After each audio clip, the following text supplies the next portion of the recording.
This is Civics, Chapter 2, Section 2, Roots of the American Government. So the United States, when they were forming their government, they were looking throughout history for the best ideas to form our own unique government. So the first idea came from ancient Greece, and we've talked about this before, the use of democracy in government, which is ruled by the people. In a democracy, the government's power is generated and shared by the people.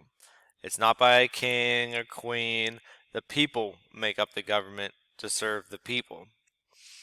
So how the ancient Greeks did it is that they would hold town meetings, as you see here, and all the citizens would come, and then they all would kind of raise their hand and that was kind of their vote. Everybody was present during the voting, and it was called a direct democracy. Everybody had a vote. And like you said, you see people raising their hand. Everybody just gathered at one time. So as populations expanded, they needed something different. So the ancient Romans in Rome in 509 founded a republic. A republic is where government decisions are made by elected representatives from different areas. So instead of everybody just coming into one area, you have representatives representing your different areas where you come from. So that's what these guys are in white. They were called senators in ancient Rome. There were just too many citizens to have all in one meeting, so they needed a way for all the citizens to have a say, but at the same time, have an efficient government. So a group of area, let's just say 1,000 people, would elect one person to go to government, and that's who would make the decisions. They carry the interests of the people that they represent. So that's what a republic is, and that's what we have today. In the United States, we elect a senator or representative to go to government to represent our beliefs.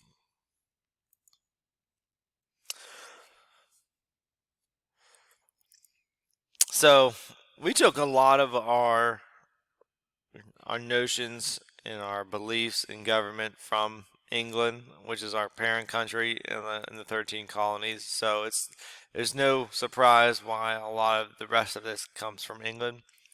But the Magna Carta, what it was is that the monarchs, the kings in England, ruled the English people with absolute authority. Whatever the king said went, and that's just kind of how the government was. But in 1215, the people of England, all the noblemen united, all the knights, against King John and demanded that limitations be set on the king's power. That the king just can't just do whatever he wants. What was happening is that he was just taxing the people extraordinary amounts and just kind of doing whatever. And it's like finally they got together and put a stop to it. So the Magna Carta was created for King John to sign. It means great charter, and it established the limits of the king and how much government power he had over the people. So that was kind of the first step for them in democracy.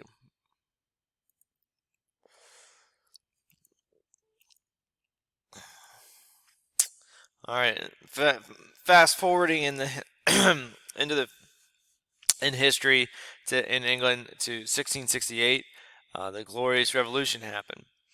So the unpopular King James II of England, he was dethroned by the English people because he was just unpopular and not a very good leader. So King James was replaced by his daughter, Queen Mary. And the English Parliament, which is the English people's representation in the government, so these elected officials, secured its supremacy of making laws over the kings and queens of England. Finally, the people have more power than the kings and queens. That's what happened during the Glorious Revolution. Also in England, a year later, the British Bill of Rights came out. And in these British Bill of Rights, it established a set of basic rights that all citizens of England had. such as freedom of speech, freedom of press. So this is all a precursor to in the Constitution, the first 10 amendments, the Bill of Rights. It also established that the king or queen had to obey the law, that no one was above the law.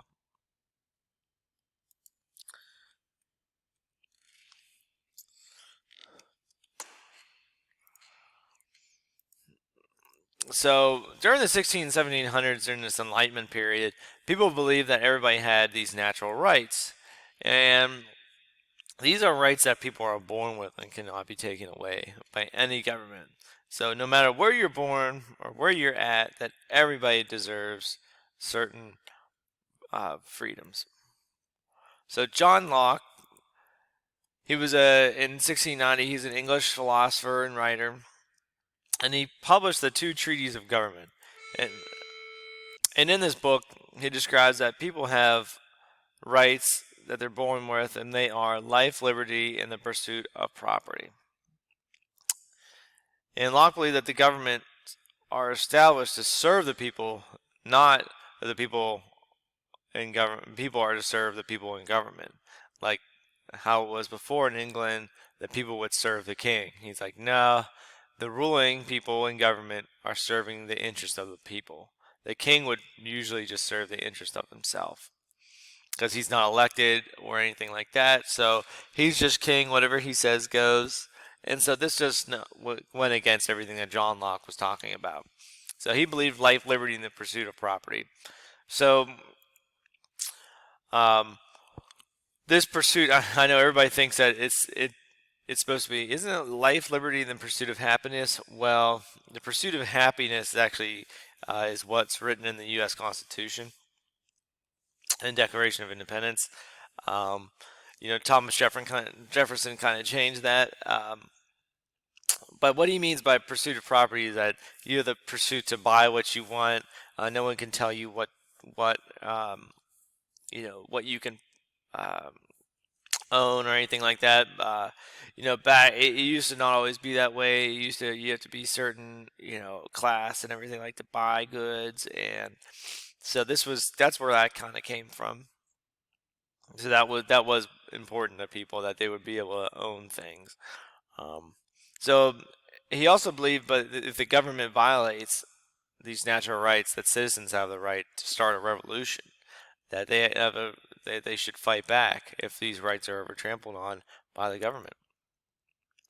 And what a revolution really is that it established political change in the government, usually by force. That's your goal, to establish political change. So it's always dangerous. Like, some revolutions are peaceful, some revolutions aren't.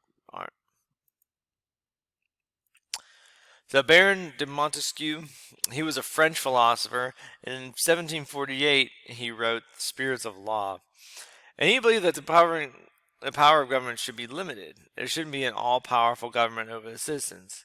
And power within this government should be divided and shared by separate independent branches of the government, called the separation of powers. So these shared powers prevent any one of the branches of government becoming too powerful. And we'll get into this in later chapters. That's really talking about the checks and balances that each branch of government has. That one branch of government does not become more powerful. So these three branches are the legislative branch, which makes laws. The executive branch, which is like our president, they enforce the laws, and the judicial branch interprets the laws. So all three of these branches work together and form our government. And we'll get into each one of these later. But legislative branch, this is kind of what they do, but makes laws. Executive branch signs these laws and put them into action, and the judicial branch decides if the law makes sense or is appropriate. So they all kind of counterbalance each other, and making sure that each one does not become too powerful. That's why, like, our president, can't just say, hey, we're just going to do, whatever we want in our country. He can't just make ridiculous laws and say all the speed limits in the United States should be at 100. Well, you have to go through Congress, get that approved, and The judicial, branch will say, "Well, is that even right for him to do something like that?" So that's why we have all these checks and balances to stop things from like that, for just crazy things happening all over the country. So that's why we have kind of a sense of normalcy. That's why a lot of people get frustrated, like, why isn't the government doing things? Well, it's really hard to get stuff done in government because it's meant to be like that. That's meant. If it was really easy to make new laws in government, we'd have new laws all the time. So that ends chapter 2, section 2.